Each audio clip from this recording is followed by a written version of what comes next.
From Jennifer Aniston crushing on one of her co-stars, handsome, not too handsome, not intimidatingly so, just sort of like your best friend's father, to the entire show being rewritten in the wake of a scandal.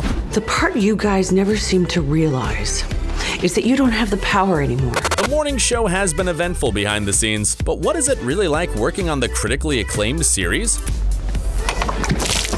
Part of the morning show's authenticity stems from the fact that it's disturbingly topical. The development of the series just so happened to coincide with the emergence of the Me Too movement. But no one originally intended to make a show about misconduct scandals. At first, the creators set out to make a simple drama about morning television, but the horrifying stories coming out of the media forced them to address those issues. And when we first started developing it, we had no idea the Me Too movement was going to happen. And when we sold the show, Me Too, none of that had happened. That also meant starting over from scratch. All of our characters changed, and it became this, it felt like a show that was culturally important. It's just the timing could not be more perfect. Steve Carell's character has been compared to Matt Lauer, the former host of NBC's Today Show who was fired in 2017 after being accused of inappropriate behavior. He also interviewed Jen numerous times throughout the years, and she studied his last Today Show appearance for inspiration to take into the morning show. However, while she acknowledged that the feelings of shock and devastation from the Lauer scandal informed her performance,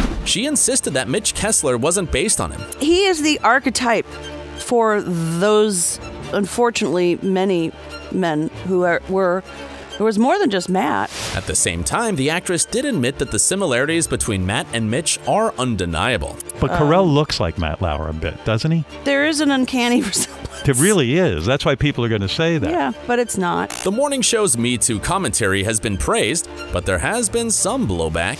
An issue like that isn't exactly the most feel-good topic of conversation, after all. However, Jennifer Aniston noted that their goal was to present the truth of the matter in an authentic light. Our intention was to really sort of pull the curtain on this world and have a conversation that was honest and ugly and messy. The morning show doesn't just focus on outing the creeps and condemning them, however. This show explores the gray areas of all people, and its depiction of inappropriate men is no different. As such, the series delves into the aftermath of scandals and how the perpetrators are affected. Some viewers might think that approach shows too much sympathy for the devil. However, Karen Pittman appreciates how the creators are all about digging into the nuances of provocative subject matter. We have had that Me Too reckoning, but what we haven't been able to do in society is take a good look at what happens when individuals are, thrown out of society. The material in the morning show would entice any actor who wants to have a successful career. However, Mark Duplass had different reasons for accepting his part in the hit Apple drama. Starring opposite Reese and Jen Aniston, who, admittedly, I kind of had crushes on, growing up. Unsurprisingly, he was keen to have some romantic scenes with his dream gals as well. They say, you want to play, opposite Jen and Reese, maybe be a light love interest here and there? I was like, great.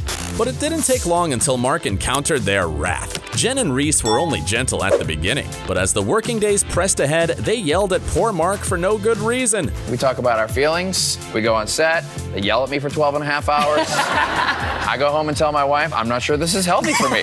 That was the moment Mark realized that his dream coming true wasn't that sweet at all. I better win a Emmy for this.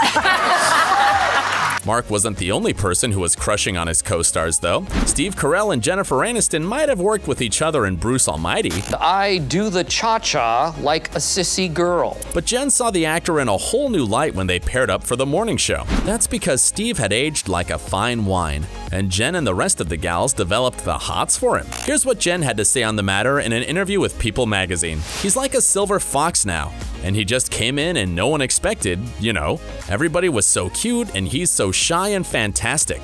He's just better with age. It's amazing. But just how did Steve go about turning himself into a silver fox? It was a surprise. I wore a blue sweater and white jeans, and that seemed to do the trick. There's no denying that Steve Carell is a handsome fella, but Jen didn't let her thirst distract her from the task at hand. In fact, she even went the extra mile to learn all about the ins and outs of early morning talk shows after accepting the role. I went to New York, and GMA was kind enough to allow me in at 5 o'clock in the morning and walk through that world from 5 to 7, which is just an insane engine. Well done, Jen. Do you know who was also a serious professional? Reese Witherspoon. She also hung out with a bunch of industry insiders while researching her part, and she opened up about the experience in an interview with Entertainment Weekly. I spent a lot of time with news producers who have been doing this all their lives, and obviously a lot of journalists. Every time I was on shows or could talk to somebody, I would ask them lots of questions. Reese's commitment to the role didn't stop at picking the brains of professionals either. She also changed her hair color from blonde to brown to play the part of Bradley.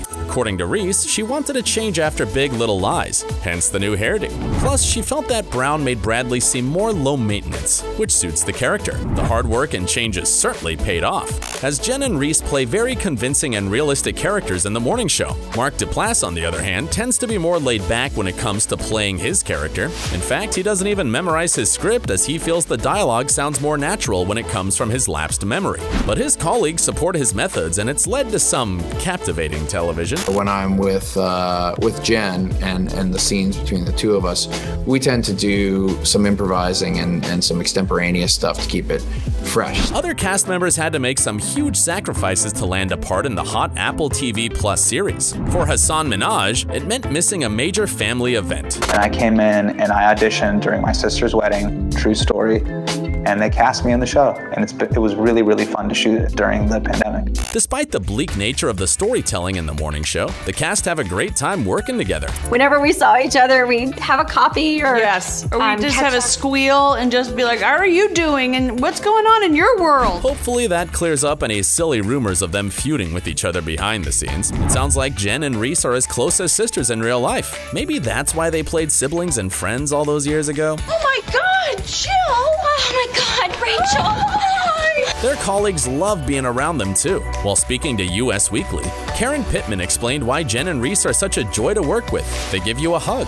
They welcome you into the room. They welcome you into the storytelling. They ask for your input. Mark Duplass and Billy Crudup have also been super impressed with their co-stars. They've also praised Jen and Reese for their work ethic and managing to pull off working as both actors and producers on the show. Pretty phenomenal, the sort of Herculean task that they both undertook for this.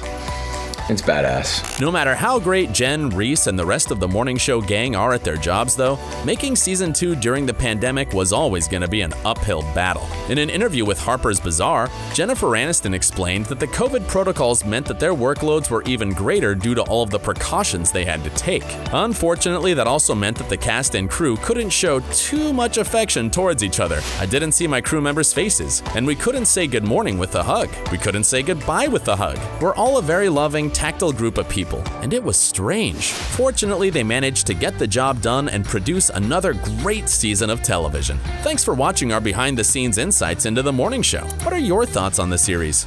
And if you want to see more great Jennifer Aniston content, be sure to check out our video on how she became Rachel in Friends.